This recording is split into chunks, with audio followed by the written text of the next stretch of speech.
Mhm.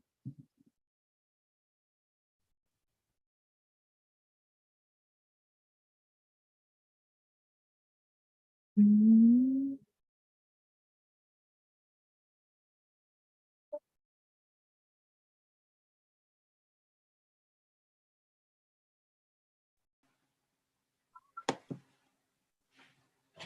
Welcome. Welcome, everyone. Testing audio. Thumbs up if you can hear me. Awesome.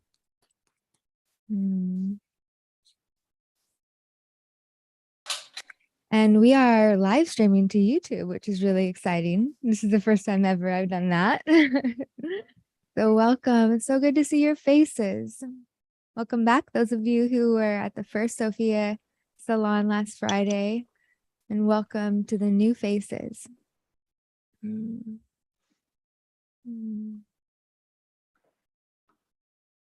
So for those of you who are just joining the salon for the first time, the intention of a salon is shared presence, conversation, some hopefully depth that we don't normally find in virtual spaces or online, and realness.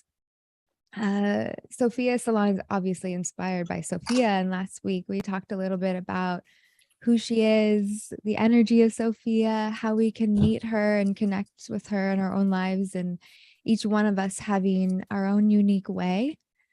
And there's a wisdom that Sophia offers all of us through our own body, through our own presence. So today, I'm really excited for the conversation. The topic is honey in the dark, finding sweetness in seasons of difficulty. And as I'm just welcoming people in, letting people into the room, just take a moment to get settled. A part of the salon and being here is the agreement to be live on video, so we can really create a safe and shared space together. And unlike other spaces online where voyeurism and consumerism is encouraged, where it's just like this consumption of information or consuming inspiration, this is different. It's really about the collective. And what's beautiful about a salon is originally it was a place, a gathering for kindred spirits from very different backgrounds who were interested in having meaningful discussions and sharing their perspectives, their life experience, their areas of expertise to enrich the conversation. So we're here with the same intent, to enrich each other's lives by our shared presence, our conversation. And today, talking about something that is really, really sacred, actually, and I think really timely. I know that a lot of people in my life, women and men, are going through seasons of difficulty. This year has definitely been among the most challenging for myself personally. And also, I have a history. This is just me being really vulnerable and open. I have a history of depression and anxiety since the time I was 15. So these experiences of darkness are something I'm pretty familiar with, and a gift I've been given to learn how to navigate through my life. And a big reason why the aspect of Sophia connected to delight is so, so meaningful to me, and why she is such a teacher and guide for me personally, and also in my work with the feminine wholeness method. So for those of you who don't know me, or those who are just tuning in on YouTube, I'm Morgan Day Cecil, creator of the feminine wholeness method. And I'm here to help guide women home, back to their own sacred presence. And I believe that Sophia, however we relate to this archetype, goddess, energy, however we want to name her, she is a guide for each one of us. So my goal in all the work that I do as a coach and content creator and meditation creator on YouTube, is to help women enter into the meeting place within themselves so they can have their own encounter with, yeah, that's right, Robin. Yeah, they can have their own encounter with the divine, their own divine feminine energy, and also that which is greater than all of us and guiding us and here and present. So I see my work as I'm here to create space and clear and push back the darkness so that you can hear and listen and see something in yourself that maybe has been blurred or too noisy to hear before. So welcome. And I would love to begin this salon. We have just an hour together. So it's a quick, just not a huge amount of time, but a significant time. And I really do appreciate each one of you showing up here for all the other things you could be doing right now and all the other obligations you have. It's very cool to me that we're all here together in this time and space. So let's go around and just do a quick check-in. And what I would love to hear and just is your name, where in the world you're at, and one sentence or intention for today. What drew you to the salon or this particular topic? And we're going to keep it brief, but I do believe it's important in a salon setting for each voice to be heard. So I'm just going to call you and go around my Zoom room, and I'll begin with Janessa. Welcome, Janessa. Hi, I'm Janessa. I'm actually also in Portland, Oregon. Nice. I saw you at the park one day. Was I in like my sweats and walking my dog? In a very beautiful dress. I have two looks, really put together and feminine, and like 14-year-old boy. So,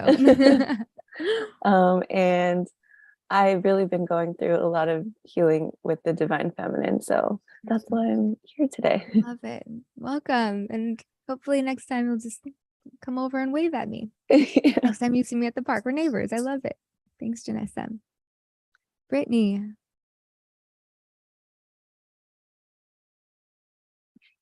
I'm Brittany. I am in North Alabama, and I'm so excited to be here with y'all today. And the topic for today is something that is really that I've really been struggling with.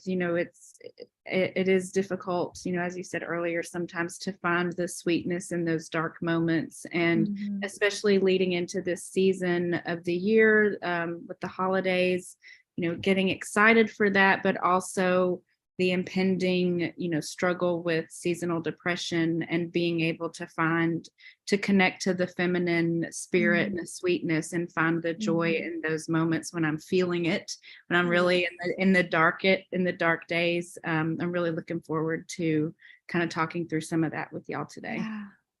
Thanks, Brittany. Natalie. Hi, I'm Natalie Guevara. I'm actually in San Antonio, Texas, and I'm here today because Robin, who is part of my organization business, invited us to participate, and I'm excited to know each and every single one of you and find a little bit more about myself in today's topic. So just excited to be here.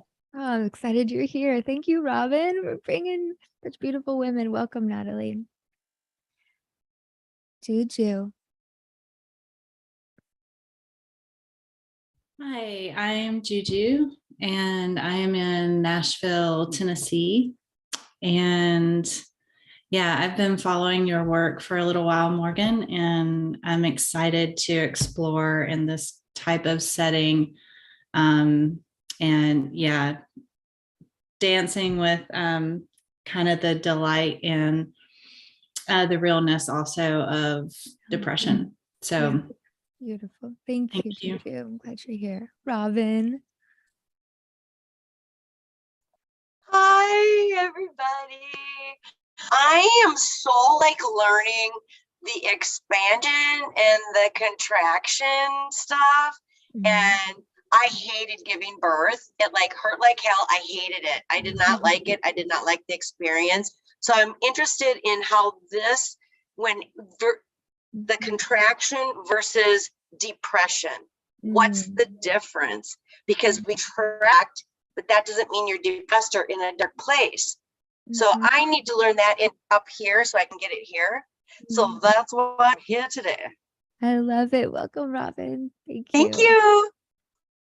Abigail. And congratulations, Abigail. I just read your email this morning for your launch Thank you coming so up. much. Yeah.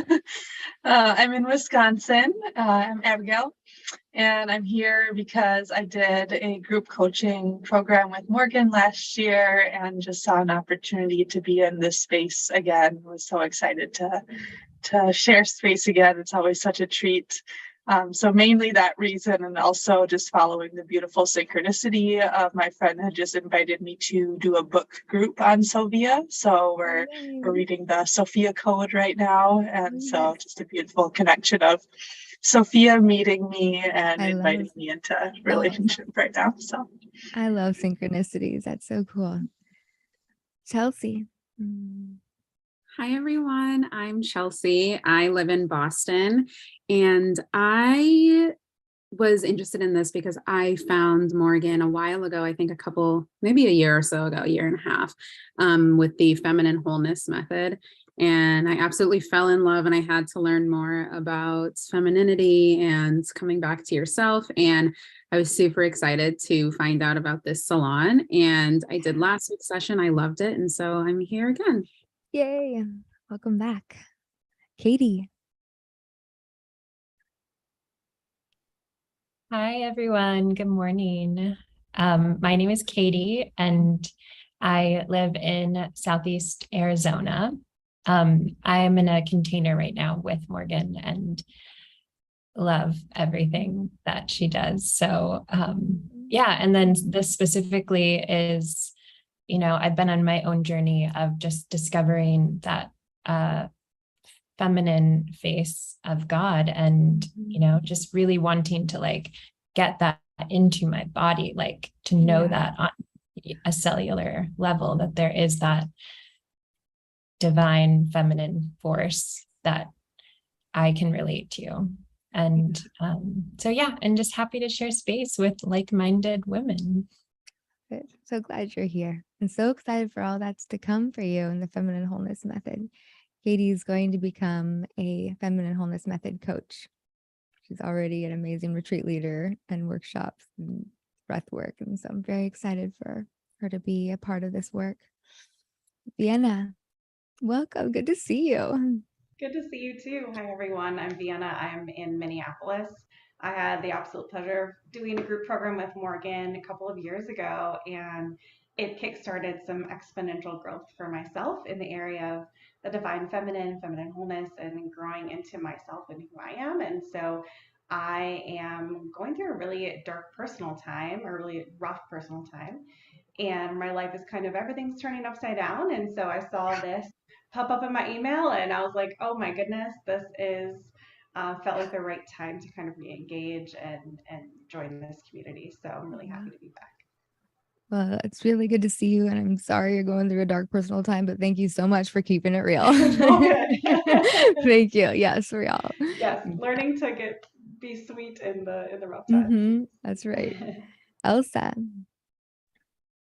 Hey everyone, I'm Elsa. I live in Vancouver, Washington, so just outside of Portland. And I think I'm here for a lot of reasons, but mostly because I do suffer a lot from depression and anxiety. And so I'm really aware of my dark moments, like hyper aware, but I also just have this curiosity for delights and how I can pursue that, and how I can tell myself that I'm worth that, and I keep having this question in the back of my mind, like, what if that's the point of life? What if delight and happiness and my own self-worth is the point, so I keep kind of, imperfectly searching after that. And also I grew up in like a traditional Christian evangelical setting. And so I only knew about the masculine side of God for a long time. And I'm just like fascinated by the feminine, the divine feminine. So I'm excited Cool. to learn more. Thank you, Elsa. Rachel. Yay. Oh, it's so Hey good to see you. everyone, nice to see you. My name is Rachel Fisher. I am from upstate New York, and I am here because it was a meaningful opportunity, and I feel like a lot of my days are filled with things that aren't extremely meaningful to me. And so it is an intention to put the things that I care about and the meaningful things into my life and day. Beautiful. The more significance you give the moment, the more significant the moment becomes. Jillian. Hi, good morning. I'm Jill, and I'm from the Bay Area, but I live in Sacramento now. So thankful for these sessions and just joining whatever you produce, Morgan. But I am here because I feel like I've been in this phase as a new mom and really thinking about future me. I think Gwyneth Paltrow just had a 50th birthday and she posted something like, I'm so happy I'm turning 50 and I'm proud of who I am. And I was like, oh, what will my 50-year-old self or 40-year-old self be like? Really proud that I did in my 20s, 30s, 40s. So I'm just kind of been thinking about my future me and who she is and trying to take the steps of commitment for someone that I'm really proud of being and been taking a lot of classes right now. Right now, I'm also doing Richard Rohr's class, The Franciscan Way, and I love his teachings. I think I found him randomly at a bookstore. His book was out in the sales section, and that's how I came to know him. And I know you talk about Richard a lot too. And then lastly, commitment. I took a class last month and it was about rest and rejuvenation put on by a psychotherapist. And she reframed the word commitment and I really liked it. It was like doing more of what is important to you and doing less or none of what is not. And I'm just trying to do that by doing stuff like this. This is important to me. So I'm like, I gotta drive 45 minutes and get a babysitter. Fine, I'll do it. I want to make time because that's it. That says a lot, Jill. That says a lot about your commitment to yourself. And yeah, I think your 50th birthday, 40th birthday, all the ones in between are going to be beautiful because of the intention you're setting now. Teach yourself very proud of you. Priscilla, welcome. Hi, I'm Priscilla. I'm in Southern California. I was invited by my phenomenal boss, Robin.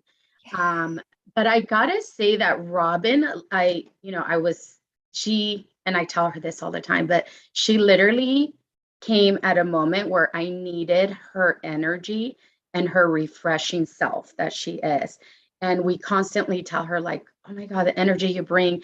And I had asked her, like, what are you doing? Like, what is it that this energy that you just have? And she's just so present in the moment. And she shared with us this journey that she's been on. And she shared a link of your work. And I listened to it. And just that one session, I felt like I was resetting myself and refinding myself. And it's just such a perfect timing and season where, life gets so busy and we get so caught up and we forget about ourselves and we forget about what's important to us and we get lost in all the noise. So I'm just so excited to be a part of this and hearing that inner voice and that femininity that, we should be connected to daily. So thank you, Robin. And I'm so excited to be a part of this.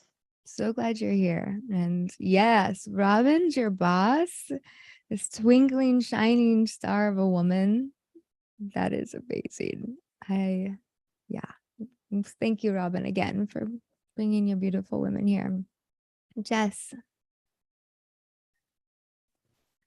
Hello, my name's Jessica. I live in Idaho, and recently just kind of like awakened to all the negativity that I've just operated in my whole life. And I, upbringing, religion, whatever, I think has contributed to that. And then, I just want to get more. I feel like there's this person inside me that's full of like love and like real love and joy and passion. And I want to like operate out of that and not all this dark, ugly stuff like fear and jealousy and anxiety and just thinking about negative things. It's like really fresh for me right now. And so I've been following Morgan for like years, kind of quietly. And so I'm just really excited to finally realize the crap I've been operating in. And I know that's kind of the first step to see it. And just excited that I do see what the good person and that I'll embody that a bit more.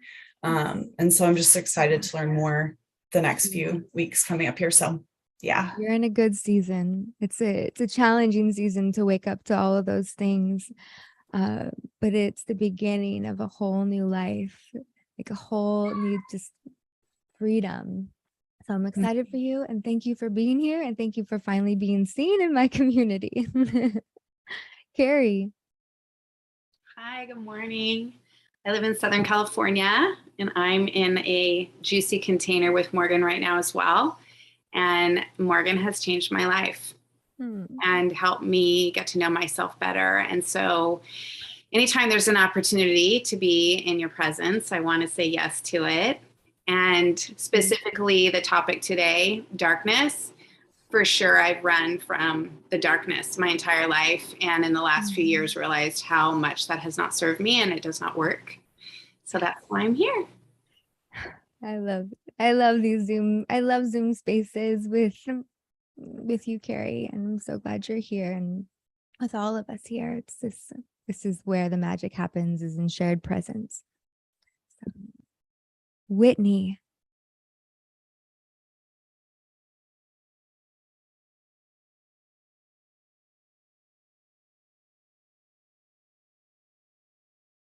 There. Hi, good morning. Good morning. My name is Whitney, and I am one of the lucky ones that also gets to work for Robin. So thank you again. I know, we just love her. I've had the pleasure of knowing Robin for many years, and she's revitalized my life in the last year and a half. And I'm really thankful to be here. And I'm even more thankful for the topic of darkness. I feel like I've been leaning into it for the last 5 years. Intentionally. I had some really challenging health problems. And then as I was going through or navigating my repair of myself, this divine femininity that I had a little bit of understanding to and connection with was used against me from my partner. And so it really just tore me down as a woman and my spirit. And I've been in this reset and repair mode for a couple of years now. And I finally feel really ready to pour into myself, not only for myself, but for my daughter, and so that she doesn't have to go through some of the challenges that we automatically absorb as women and as mothers when we shouldn't. Yep, that's right. This is a gift that we get to do this work together and be conscious in a way that our mothers, grandmothers maybe didn't get the opportunity. So thank you for being here. Thank you. Thank you for having me. Lindsay. Hi, I am in Canada, and I was oblivious and avoided any of my dark side probably for, 30 plus years of my life, and then found it and almost ruined my whole life. I don't know, reset my whole life, sabotaged my whole life when I didn't know how to handle it. And so the last 4 years have been me kind of like figuring out the balance. And I mean, even just realizing that I do have a dark side. So yeah, I'm excited for more information. Yeah. Well, welcome everybody. Thank you so much for bringing your full selves here and you're being real.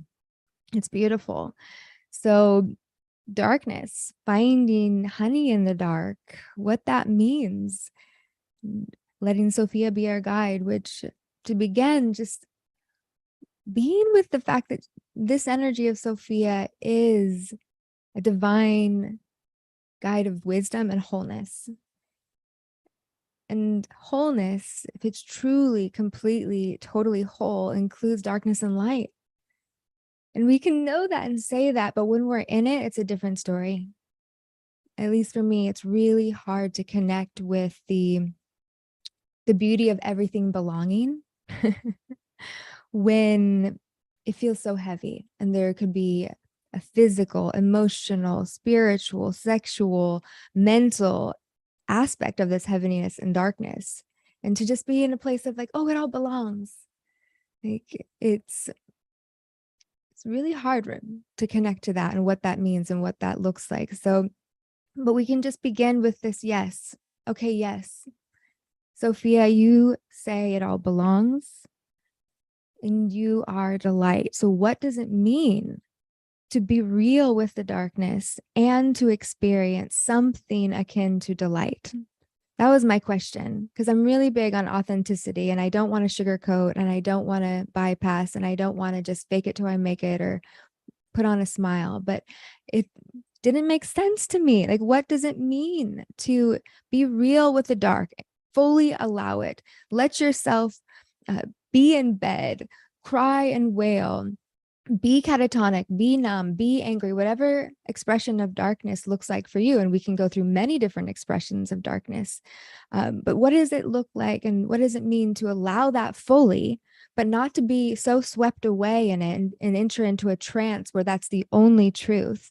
And how do we hold the tension of despair and delight? Basically, those are the poles that I have experienced in my life, the pole of despair and the other side of delight. So I don't know if we'll have time today, but part of the feminine wholeness method, one of the practices is around catching the downward dread spiral that leads to despair and leads back to our old conditioning, whether we're all the shame, fear cycles, right? We need to be a woman in a certain way. And when we step out of line, if that's not received well, if there's gaslighting involved around our new expressions of freedom, the tendency is to go back into the old conditioning and then despair, because it's safer to go back to what's familiar. But then that part of us is like, no, this is not all I am. This is not all I'm here for. Yeah, it feels really heavy. So there's a spiral to that. And then there's also an upward spiral that leads to life and that leads to hope, and it leads, and part of and delight is part of that. So I don't know if we'll have time to talk about that today, but what I thought would be helpful is just to name that darkness is a big word and difficult seasons is a big word that can include a lot of different experiences. So, no, I'm not here, obviously. We're not here to diagnose each other with depression or I don't even think it's relevant actually for this conversation, because it's more about the present experience. Okay, here I am now. It is what it is. What now? Like, I'm experiencing this, and we can all fill in the blank. Like for me, when I am in a season of darkness, there is a physical component of heaviness and exhaustion to it. And the desire is to stay small, stay in bed and hide and just wait it out. It seems like the easiest thing would just be to sleep until it's over, whatever that means. And then there's other forms of darkness that could be more activating, where there's rage involved and anger and jealousy and violence, like something just inside that feels really sharp. So I think for this, like finding sweetness, what I am leaning towards is focusing on what our experience of darkness is when it's just feeling heavy and we're catatonic and frozen. There's other work that I can lead women through, and I've done with the dark feminine that's more activating and around the anger and the rage. But for this conversation to kind of hone it in, we're going to just, and I invite you to connect to experiences you've had where you felt numb, lifeless, like you want to just sleep until it's over, that you'd rather just hide instead of risk anymore. Disappointment is a big trigger to darkness, has been in my life. Other things I would say there's rhythms to darkness. And so we can talk about that whether it's seasonal and just going with like, what is the wisdom of winter, or cyclical around our monthly period and cycles, or something else altogether. We can acknowledge that there's these many ways that we might find ourselves in darkness. And the place of power is in just, okay, it is what it is. What now? Here I am in this despair again, this heaviness again. Maybe I don't know how I got here, but I'm here and I don't want to get out of bed. What now? What? Even just orienting to the possibility of, is there something akin to delight I can experience in this place? That is an opening. So I'll just say that. Just pivoting toward a possibility of delight, even if you aren't yet experiencing delight, that is a shift, and it's powerful and it's meaningful. And yeah, sometimes that's just the first step, is just the willingness I'm curious. If delight is to be found, or if delight is to be cultivated in this place where I feel like doing nothing but staying in bed under the covers and hiding, what might that look like? So I'm going to offer some ways that I've played with this question, and then I would love to hear from you guys, from your own wisdom, and we can share, and it's a collaborative space of learning. Also, before waiting to the end, I'll share just a few books that I found just comforting in long seasons of darkness. Sue Monk Kidd's book called When the Heart Waits, Spiritual Directions for Life's Sacred Questions. And another book, I actually haven't even read this one fully, but it's just comforting to me to see it on my nightstand. It's called Wintering, The Power of Rest and Retreat in Difficult Times. And just the title is just a reminder.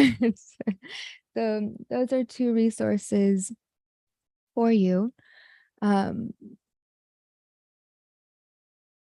I want to name this too, because this is important about finding the honey and the sweetness in difficult times, is that it doesn't mean there's anything wrong with you. You aren't broken. And it's really important because there's wisdom in darkness. There's wisdom in drawing inward. There's the caterpillar, right? Going into the chrysalis to become the butterfly.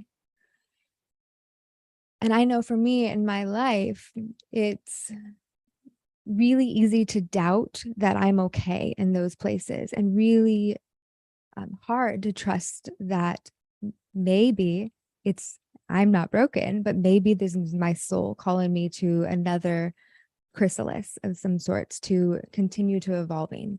So the crisis of being in a dark time could be an initiation, the beginning of initiation. And I just want to say that because I think we live in a world, I've experienced a world where the tendency is to diagnose a problem and fix the problem and focus on the symptoms and be rid of the symptoms or mask the symptoms in various ways.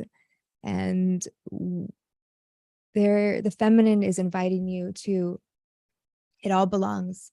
Yes, maybe I do have a family, and maybe you do too, a family history of depression and anxiety. Maybe there is some biological components going in. Maybe it is almost winter time and there's seasonal affective disorder going on, or whatever it is that's connected to the weather and the natural rhythms of life. Maybe it is this and that. Maybe it is. And I think the feminine wisdom is saying it can be everything. And still there's wisdom underneath it. And the invitation for every one of us is to be curious about that invitation. What is that? What is it that our soul is really hungry to experience in a new way? If we've been in seasons of darkness and it's been a pattern, I think for me, as the older I get, despair comes from, oh shit, I'm here again. Like this, but to recognize we're not in the same place. We're in a spiral journey. We're going to revisit the similar themes. We're going to experience certain rhythms, but we're not the same people. And part of keeping hope and delight alive is to like, I am actually getting an opportunity to look at this from a new perspective. So again, just the beginning of what if there was something of delight, something akin to delight in this. So I'm going to share what it works for me. And yeah, so in those dark times, something simple that I have just committed to doing is looking absolutely glamorous and elegant when I'm in bed.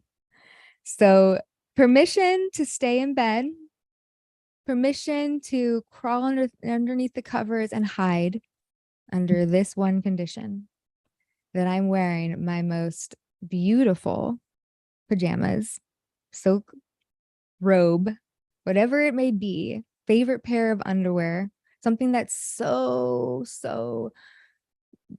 comforting, soft, that makes me feel worthy, that edifies my womanhood and makes me feel I am not trash and I am not just old laundry.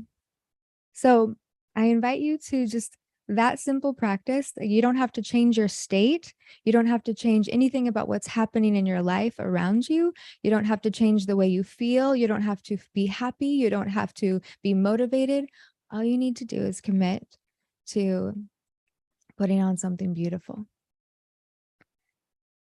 Evening eleganza, Abigail. Yes, in my containers, in the Embodied Academy, we have a practice called evening eleganza. And it's this, and it's just this, I'm going to experience, because this is part of the delight and the honey and the diet. There's a sensuality always available to us. The feminine wisdom of sensuality, we can access that in moments of despair, seasons of despair. And that is a doorway that I've found back to delight. It doesn't fix my problems. It doesn't necessarily rescue me from wanting to stay in bed, but there's a shift that happens. And it's kind of like this beautiful little empowering, I don't know how to name it, but it's just like this inside joke with myself. It's kind of, I'm allowing myself to be both the brat, the victim, the goddess, the depressed one, the dark one. And there's that is letting everything belong. So I experience Sophia's wisdom in these tensions of like, I feel like shit on the inside, but I am going to be showered and anointed and wearing something beautiful. Another thing you can do is just buy yourself amazing sheets. So these can be like your despair sheets that are just like your most expensive pair of bedroom sheets that only come out when you need the softness, the comfort, the extra luxury. And it's just these little tactile reminders, because remember, Sophia's wisdom is embodied. So despair is often an experience of being frozen in the heart, being locked away somewhere deep inside. And we feel a heaviness through our body in the darkness. So when we can go through the body, through sensuality, we get to move. We get to move into a different space that is something akin to delight for me. So I offer you that from my experience, and I would love to hear from your wisdom. Like what are ways that you have, maybe not even consciously, but unconsciously, have found a little bit of honey in the dark for yourself. The sweetness of going through a difficult time.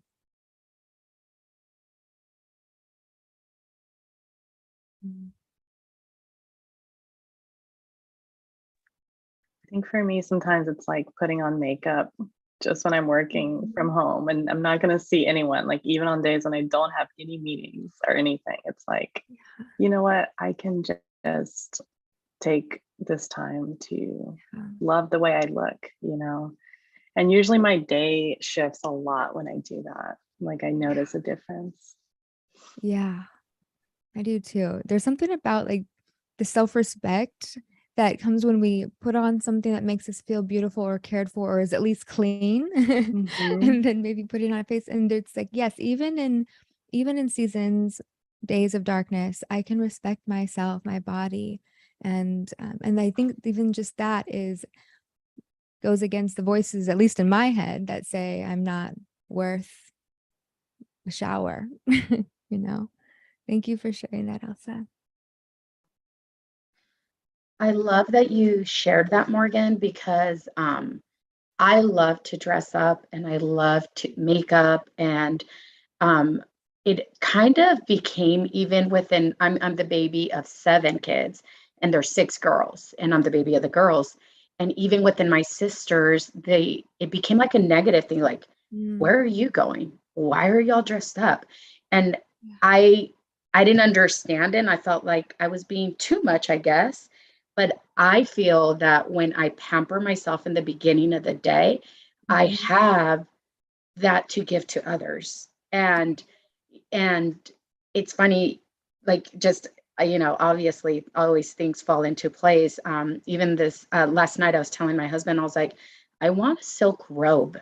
Like I just want to end my day feeling amazing and extravagant to go to bed. And I've always had this inner voice that I saw it as a negative thing, like, because I'm not materialistic. I've had a lot and I've had nothing, and I'm still myself.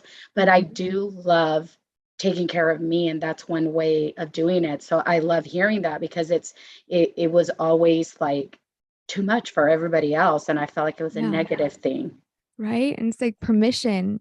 This is what's also beautiful about being in a low spot, a dark night of the soul, or just like the end of your rope, or just rock bottom. It's like, what do you got to lose? Be extra, be extravagant. Like, right. Like this is the moment to just give yourself permission. And there's something really powerful about, look, I have agency to allow everything that I'm feeling on the inside and to look absolutely gorgeous while that's happening. And there's some weird story I think we get in our culture that to look good, to be in your feminine, just shining glory, like you have to be happy. And it's probably connected to all the Disney princesses and queens, which there's just so much happiness. And there's a match between, if I beautiful and expressing beauty and delight on the outside, then the expectation is I should also be that on the inside in service to everyone around me, instead of the realness, like, wow, the both ands. Like I can be absolutely gritty and feeling like trash on the inside and still choose to love myself and play with this idea. And sometimes, honestly, the sexiest I've ever dressed up and just looked and gotten and has come from these dark places, just being like, I've had enough of feeling stuck, stagnant, small. Like I'm going to rise up and be my most vixen self, because it's like you can use that energy of like a little bit of a little middle finger up at the world.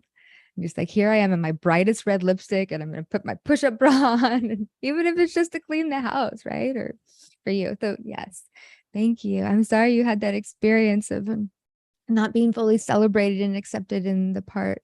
I love to get dressed up, but there's definitely a community of women and kindreds where that would absolutely be celebrated. Priscilla. One thing that I do is that it's like kind of code for me is I use Epsom salts and I do the hottest bath I can.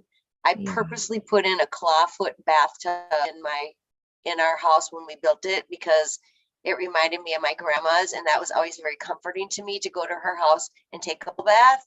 And so I've got this really old tub, man, that is like my spot. And I feel like the salt, like in my mind, I'm like, oh, I'm totally detoxifying, and I hope it gets all crap out, including my feelings. Does it? No, but it makes me feel better. And I don't know, it relaxes me maybe. So that I'm not uptight, but it's a really hot bath with Epsom salts. I love baths so much. Oh my gosh. Yes. And that's a thing too, right? Is appreciating the moments of relief. Like even just going for a walk, I've been going outside and being like, I feel like shit. My life is a shit show. Sorry for all the cursing, but that's what happens in the dark, right? This is the appropriate time to curse. Hopefully, sorry, YouTube. I know kids are in the vicinity, but when you're feeling like crap, but then you're like, wait, but that's such a beautiful sunset. Or, oh my gosh, look at that flower. There's like a moment of relief. And then maybe go back to how we were feeling before. But that's also a part of finding honey in the dark, is embracing those moments of relief. Like, that is enough. That's something. There was a moment where I could connect to beauty that was around me and outside of me, and to appreciate that. So yeah, Epsom salt baths. Oh, moment of soaking. I have lived without a bathtub for a year, and I'm like dying. I like say to my husband, like probably once a week, it's a bath moment. I need my bathtub. Yeah. But my practice, my recent, like within the last like year and a half, because, like as like busy, like we're busy, right? We still have stuff to do. Like, just because we're feeling like, I never really can experience that like hide in bed moment, because there's always like a little person there, or like there's something to do. And I was learning a lot about the heart, and there was this like research study about how our tears contain this chemical that the only other place it's found in the body is in the heart. Wow. And so I just started this practice of like heart water practice. That's what I call it, my like heart water. And I will, when I'm like in those places of despair, I like schedule a time to like release the heart water. And usually it would ideally happen in the bathtub, but because I don't have a bathtub, I usually go outside somewhere, like find a place outside and just like kind of ceremonialize it, like make the space for it, and then just like allow, it feels like I'm just like cleaning out my heart space. And being sort of like forced to do it outside in nature, it feels like this, like I'm like offering, it's like I'm like offering it to the earth, and knowing that it will be like composted for something better. That's beautiful. But yeah, I actually have it written down like in my, like on the last page in my journal.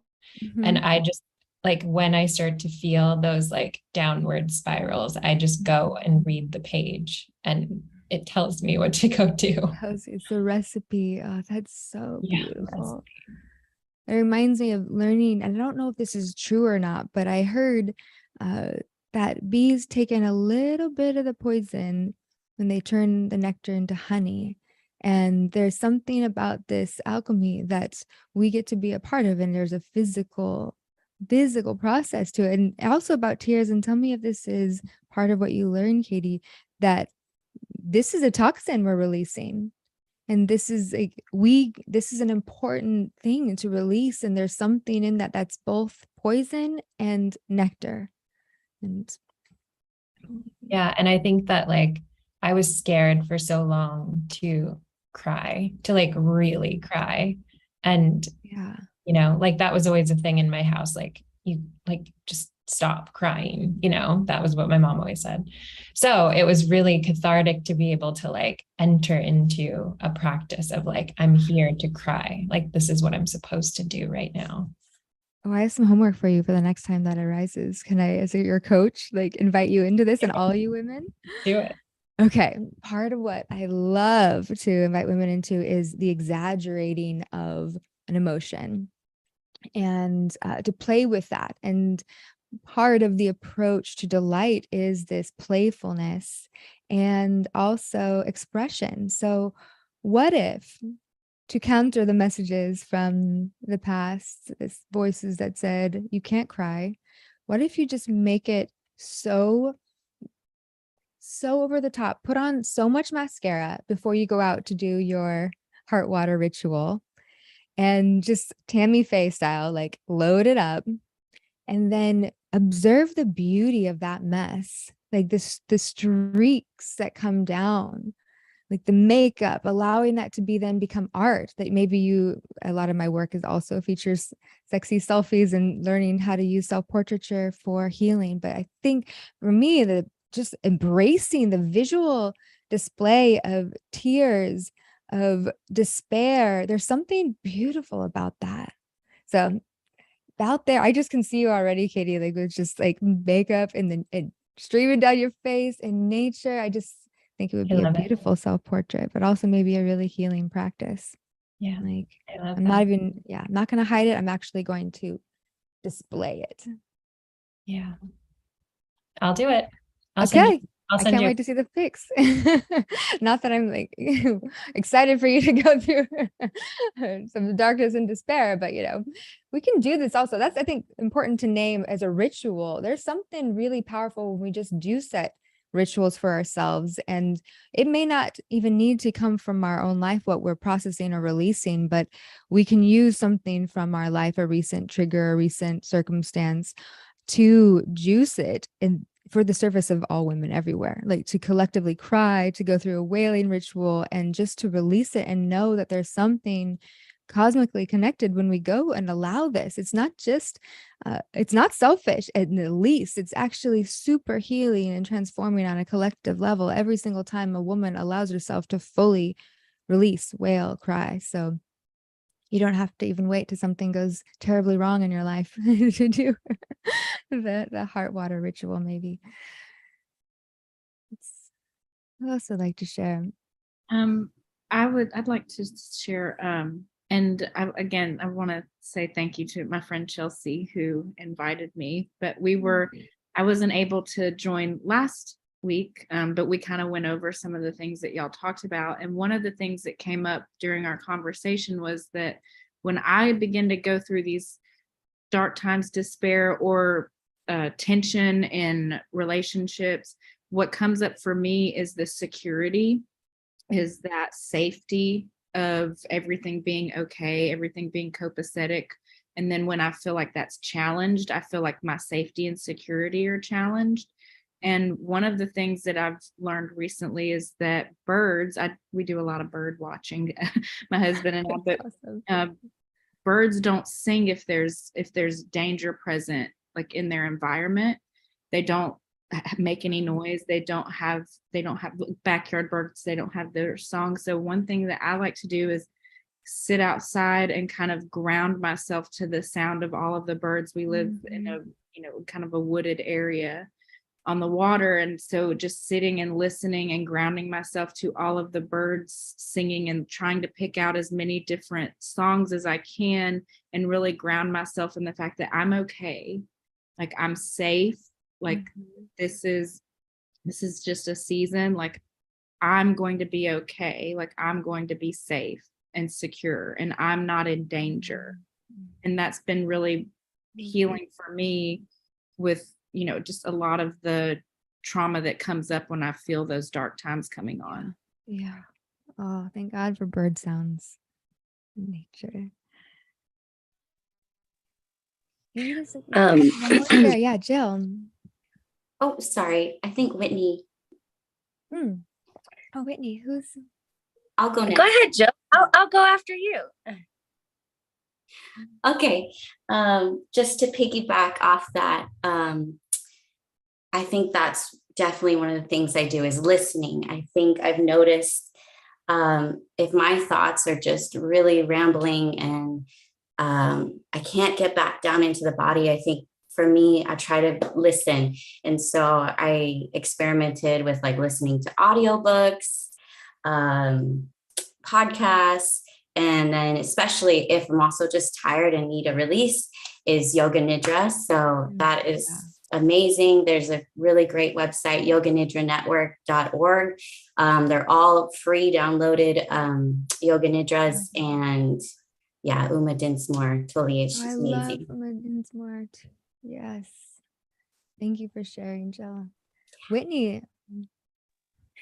Yeah, I love to get Chinese reflexology and just pull the toxins out of my feet. It's also absolutely a physiological response. You know, I recently had a friend who was afraid to go and do something because she just was scared of that space. There was a lot of grief and a lot of loss, and she was afraid that she was just going to fall apart and be a mess the whole time and cry. And I was like, but that's your body healing. That's a physiological response. You don't need to suppress it. Yeah. And so I love to do the reflexology. I love to cry. I mean, I try not to do it all the time, but when I was going through my health problems, I would push back on my doctors because they were obviously concerned about how much I would cry. And I would just say, what's wrong with crying in public? Why are you afraid of it? This is an emotional time, and this is my body's response trying to deal with the trauma. So it's healthy, you know? Yeah, so healthy. Thank you, Whitney. Yeah. Well, we're coming up in just 3 more minutes together, and would love just to reflect back to you the beauty that this is also honey in the dark. Being with other women, to be real, to share resources, to share wisdom, to really feel that it all belongs. And I know for me in this season, this past year of just real challenge, and part of it is just the developmental transition of entering into a new stage of life. Another part of it is just this internal uprising. And another part of it is just intrusive life events. Those are 3 sources of crisis that Sue Montkin names in her book. It's the developmental transitions, intrusive events, and internal uprisings. So I've been experiencing all 3 of those this past year, but the one constant source of sweetness for me has been my Tuesday calls with my women, and being together and being of service and being real and all of that. So I just thank you each for being here today, and invite you just to imprint that deeply, that there is honey in each other and shared presence with other women where it's safe to be real. You don't have to have it all figured out. And being in a dark place doesn't mean that you also don't shine.